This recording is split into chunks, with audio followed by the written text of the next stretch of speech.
এলাকার যক্ষ্মা মোকাবিলায় 6 মাসের পুষ্টিকর আহারের দায়িত্ব সমাজসেবী, খুশি স্থানীয় বাসিন্দারা। দেশ তথা রাজ্য জুড়ে যক্ষ্মামুক্ত সমাজ গড়ে তোলার লক্ষ্যে একাধিক প্রয়াস লক্ষ্য করা গেছে কেন্দ্র ও রাজ্য সরকারের পক্ষ থেকে, কিন্তু তারপরও কোথাও যেন খামতি থেকে গিয়েছে যক্ষ্মা মুক্তিকরণে। সরকারের পক্ষ থেকে বারে বারে যক্ষ্মামুক্ত সমাজ গড়ে তোলার লক্ষ্যে সামাজিক মানুষকে এগিয়ে আসার আহ্বান জানানো হয়েছে। সেই আহ্বানে সাড়া দিয়ে এদিন বাঁকুড়ার বরজলা ব্লকের সাহারজোড়া গ্রাম পঞ্চায়েত এলাকার বিশিষ্ট সমাজসেবী অজয় প্রামাণিক 4 জন যক্ষ্মা রোগীর 6 মাসের জন্য পুষ্টিগুণযুক্ত খাবারের যোগান দিয়ে যক্ষ্মা নির্মূলে সমাজে ব্রতী হলেন।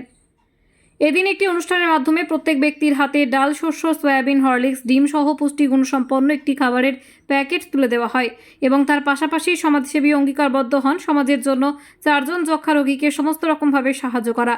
এইভাবে সমাজের প্রতিটি সমাজসেবী যদি 5 জন করে যক্ষ্মা রোগীর দায়িত্ব নিতে থাকেন, আগামী দিনে যক্ষ্মামুক্ত সমাজ গড়ে তোলার লক্ষ্যে যে ডাক দেওয়া হয়েছে তা দূর করা সম্ভব হবে বলেই দাবি করেছেন সমাজসেবী।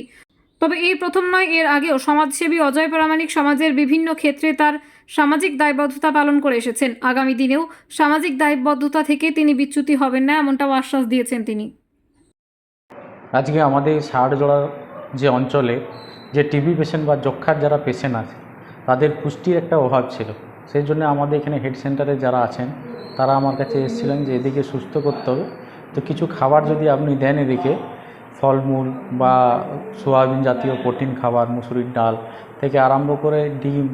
আমি এদেরকে বললাম ঠিক আছে, তাহলে ওনারা বললেন দাদা এটা 6 মাসের যদি আপনি দায়িত্ব নেন তাহলে আমরা অঞ্চল থেকে টিবি মুক্ত করতে পারব।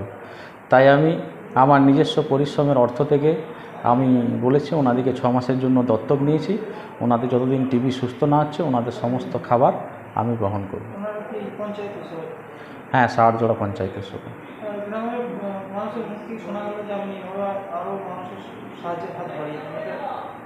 আমি চেষ্টা করি আমার যতটুকু ক্ষমতা, যে এই গরিব মানুষের যদি আমি পাশে থাকতে পারি, দুটো মানুষেরও যদি উপকার করতে পারি, তো সেটা আমার ক্ষেত্রে খুব ভালো হয়। আমার মা বাবা একটা জিনিস আমাকে শিক্ষা দিয়েছে, বাবা কিছু করো না করো সারাদিনে দুটো মানুষের ভালো করো।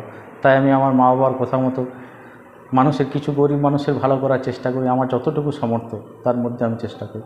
এই সাহায্যের হাত কি বরাবর থাকবে, আমি যতদিন পারবো, আমার যতদিন কর্মক্ষমতা থাকবে আমি করে যাব। আমার নাম অজয় প্রামাণিক।